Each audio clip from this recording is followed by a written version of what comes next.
Għaddejjin l-aħħar tħejjiet biex it-tlieta Malta tospita l-ewwel laqgħa informali tal-Ministri tal-Kunsill tal-Ewropa. Il-laqgħa se tfakkar 15-il sena minn ġiet iffirmata l-Konvenzjoni Lanzarote. Kollox Malta se tospita mal-50 delegazzjoni minn madwar id-dinja magħmula minn 130 persuna.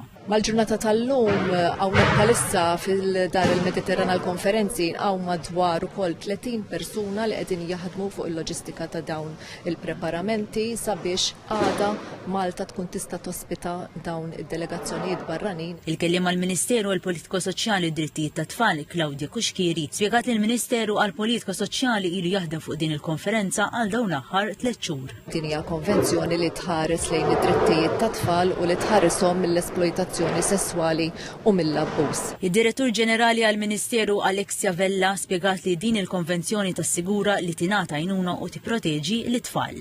Għada se jkollna żewġ sessjonijiet partikolari fejn il-Ministri se jkunu qed jiddiskutu l-impenn tagħhom kif jipproteġu tfal imma mhux biss sabiex aħna nagħtu s-seta li tfal stess sabiex ikunu jistgħu anka jiksbu l-għajnuna u jkunu jafu kif jaġixxu f'sitwazzjonijiet partikolari. Għal din il-laqgħa se jattendi Alain Berset, is-Segretarju Ġenerali għall-Kunsill tal-Ewropa u Glenn Mikallef, il-Kummissarju Ewropew, kif ukoll Maria José Castello Branco, il-Chairperson tal-Kumitat Lanzarote.